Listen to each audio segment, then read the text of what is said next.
Right, hello, I'm filming this a couple of days after the race, so spoiler alert, it does mean I did complete it.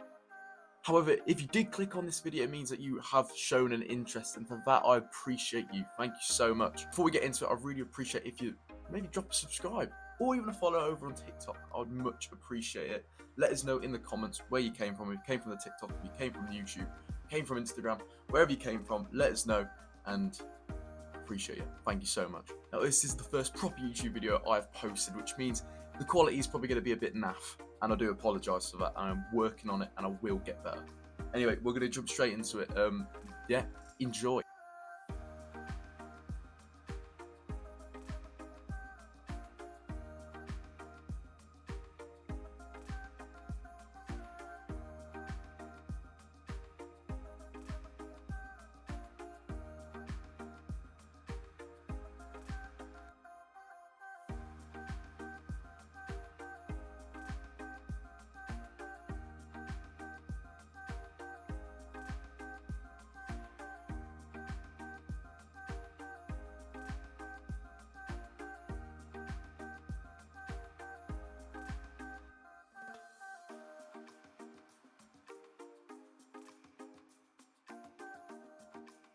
Gonna pop to the shops. I'm gonna get some energy gels, see what else I have, but maybe some dinner. Need to carb up, especially tomorrow, just before the race. So I'm fully ready to go. So pop to the shops to get myself those energy gels. Never knew Morrison sold them, but it's buzzing they do. And also got back home and made some nice scrambled egg with a bit of beans and toast. Especially make sure you get the greens in there as well.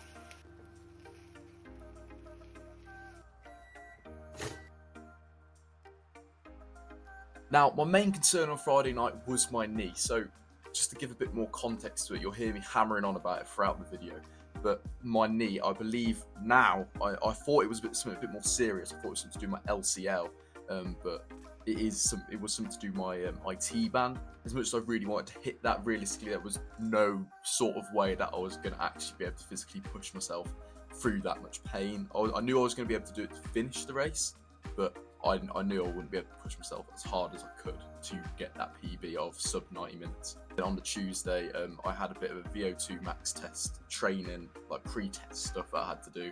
So that didn't help, realistically, as well as I did the track session, which I do talk about, which is where I had to call it quits. So I ended up I couldn't do the intervals with everybody else. I ended up doing just a couple of laps. I think I just ended up doing 5k around the track, which really slow pace. It was agonising, but me being me, I thought I had to do something. Anyway, on to the second day.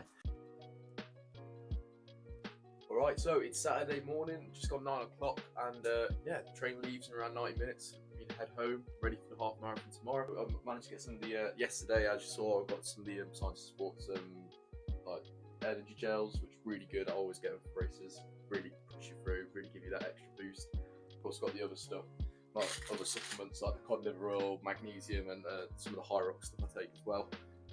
Now, for this bit, I don't know why, but the camera cut out, but again, I was probably just talking about my knee injury, because deep down I knew I wasn't going to hit that PB, and me just being how I am, I had to make some kind of excuse for it, which is a bit sad, really, but anyway. So, let's get going, back home. Now, you probably know as much as everybody else in the country how annoying the railway service and the rail transport in this country is. And it was exactly the same. It was long, it was stuffy, it was hot. I had to get the train from Lincoln to Nottingham, and for some reason, every man and his dog got on at Lincoln. I don't know, I think every person who lives in Lincoln got on that train for some reason and headed to Nottingham. I managed to get a seat, but still, they're just not nice, are they? No one wants to be stuck on a train with that many people. Well, enough about how nice the train was or how not nice the trains were. I just thought I'd touch on how rubbish the transport in this country really is. Right, so it is the night before the half marathon. My leg, I've taped it up as best I can. Not sure if it's going to do enough, but we'll see. Am I hoping for a PB tomorrow? Absolutely. But is it going to be likely? Probably not, because of this knock, because of this injury. It hangs in the balance, really. I'm still hoping, I'm still aiming to push past that sub 90 minute mark, but I'm hoping to do it at least sub 1 hour 45 at least. We'll see what happens. I really don't know. It's really up to how badly the knee's going to hurt. Now I'm going to get some rest, wind down, because early start up to Alton Towers tomorrow. It's about an hour and a half's drive, so we will see how it goes. I'll see you in the morning. But overall, feelings-wise, I was feeling pretty good. I was feeling pretty confident. My leg wasn't hurting too much when I first got up, which was a good sign. I don't know if that was because I taped it the previous night or it was because it was generally getting better. But who knows? It was feeling good. I was feeling good. I was off to Alton Towers. The people who know me as the person who loves theme parks, loves running. So I was fusing the two together, and I couldn't ask for much more than that. Right, so we arrived at Alton Towers about, I think it was around an hour before, so we were pushing the time a bit, and it was very busy to get in, as per usual with like getting into a UK theme park.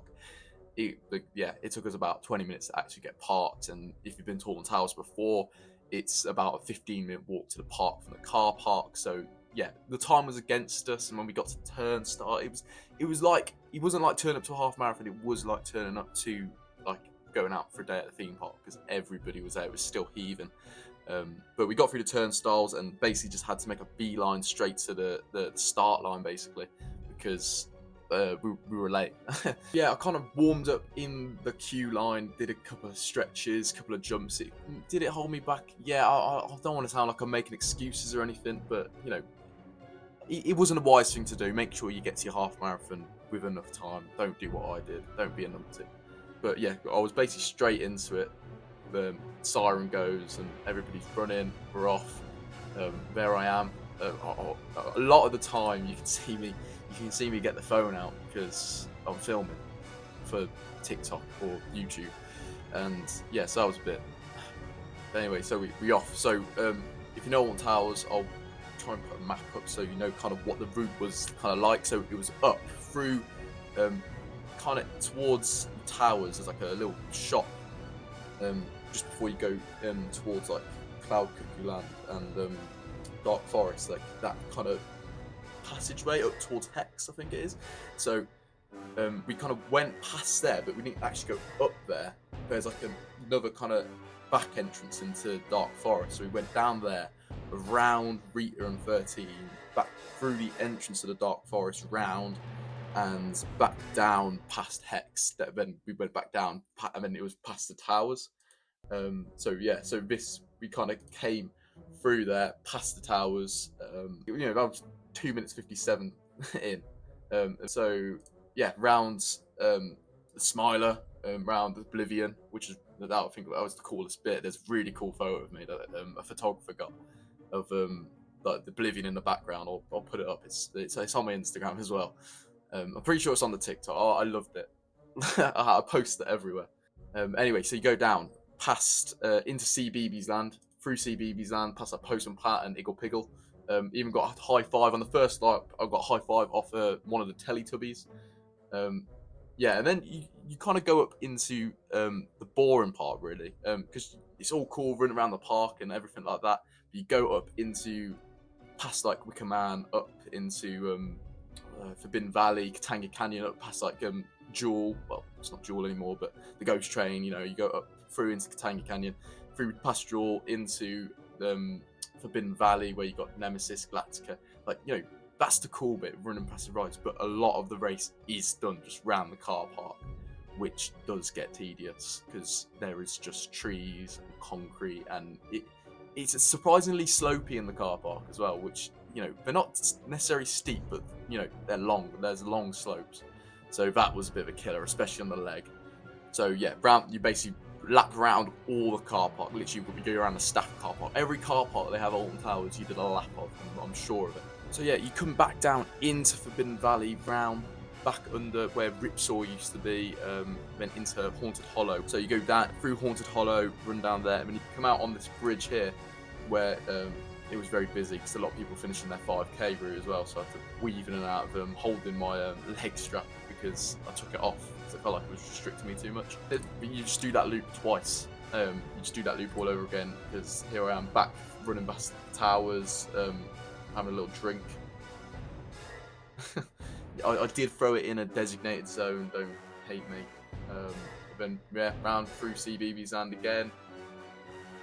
back on the bridge after running through a very tedious another car park segment, which that second, I felt like I got into it a bit more in the second. It took me a while to actually get going. But yeah, here he is on the finish, coming through. Had a good sprint finish, of course, with his phone out again, like a proper loser. But yeah, it was a good day. It was a really enjoyable day. Hour 39. Did the knee hold me back a bit? Yeah, it might have done. But overall, it was good. If you've never done a half marathon before, or never done 5k or 10k, and you want to just get into it, this is the perfect event for everybody to do, because the whole family can get involved as well. You can bring your friends, and then you can have a day out at Alton Towers afterwards, because the rides are open, which is arguably the best part. That's what motivated me to get round to short queues. Highly recommend to do it. Really enjoy it. It's probably the best half marathon route I've done to date.